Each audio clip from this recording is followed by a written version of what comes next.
మన వాళ్ళు చాలామంది మేము లలిత సహస్రనామాలు చదువుతామండి, తర్వాత విష్ణు సహస్రనామాలు చదువుతామండి, మాకు చాలా భక్తి ఉందండి, మేము ప్రతి వ్రతాలు చేస్తామండి, దేవుడికి సంబంధించినవన్నీ మా ఇంట్లో చాలా అనుష్ఠానాలు జరగాలండి అని చెప్తూ ఉంటారబ్బా.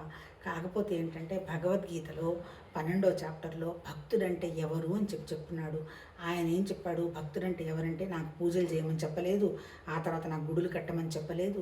భక్తుడికి కొన్ని లక్షణాలు చెప్పాడు. ఏంటి ఆ లక్షణాలు? మనం ఏమనుకుంటాము, 33 కోట్ల మంది దేవతలు ఉన్నారు, 33 కోట్ల మంది దేవతలు ఎక్కడో ఉండి చూస్తున్నారు అని మన వాళ్ళు మాట్లాడుకుంటూ ఉంటారు. 33 కోట్ల దేవతలు కాదు, 33 తరగతుల దేవతలు లాంటి వాళ్ళు ఆ నిరాకారమైనటువంటి భగవతత్వంలో నుంచి వ్యక్తమైనారు. అంటే 33 రకాలంటే ఏంటంటే 33 రకాల గుణాలు అని అర్థం అనమాట. ఎవరు వాళ్ళు? 12 మంది ఆదిత్యులు అన్నాడు, 11 మంది ద్వాదశ రుద్రులు అన్నాడు, ఏకాదశ రుద్రులు అన్నాడు, 2 అశ్విని దేవతలు అన్నాడు, ఆ తర్వాత 8 అష్టవసువులు అన్నారు. అంటే టోటల్గా 33 అవుతాయి అన్నమాట. ఈ 33 రకాల వ్యక్తమైనటువంటి అంటే ఏంటి? వ్యక్తమైందంటే పదార్థం అంటే ఒక గుణం ఉన్నటువంటి ఒక రూపం. వీళ్ళకి కొన్ని లక్షణాలు ఉన్నాయి. ఎవరికైతే ఆ లక్షణాలు ఉంటాయో వాళ్ళే భక్తులని అన్నాడు.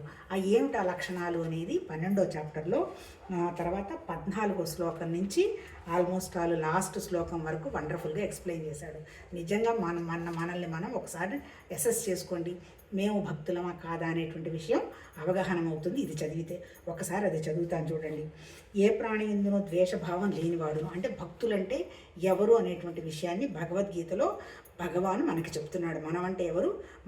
మన జీవుళ్ళకి చెప్తున్నాడు ఎవరు భక్తుడు. నిజమంటే ఏ ప్రాణి ఎందునో ద్వేషభావం లేనివాడును, తర్వాత మమతాహంకార లేనివాడును, సర్వప్రాణుల ఎందును అవ్యాజ్యమైన ప్రేమ కరుణ కలవాడును, సుఖం ప్రాప్తించినను దుఃఖం ప్రాప్తించినను సమభావ స్థితిలో ఉండువాడును, క్షమాగుణం కలవాడును, సర్వకాల సర్వావస్థల ఎందును సంతుష్టుడై ఉండువాడును, శరీరాన్ని మనసులని వశపరుచుకున్నవాడును, నా యందు దృఢమైన నిశ్చయం కలవాడును, ఆ తర్వాత నా యందే మనోబుద్ధులను అర్పణ చేసిన భక్తుడు నాకు ఇష్టము అన్నాడు. అంటే ఏంటి? జాలి, దయ, కరుణ, ఆ తర్వాత ఏంటి? అందరినీ సమంగా చూడడం అనేటువంటి విషయం. తర్వాత మన సెన్స్ ఆర్గన్స్ని కూడా మనం కంట్రోల్లో పెట్టుకున్నవాడు నాకు ఇష్టడు అంటున్నాడు. ఇంకేమంటున్నాడు? తర్వాత ఎవ్వరికీ లోకంలో ఉద్వేగం కలిగించిన వాడును, ఎవరి వలన తాను ఉద్వేజితుడు కానివాడును. అంటే ఏంటి? ఎవరిని మనం హింస పెట్టకూడదు, మనము హింసపడకూడదు.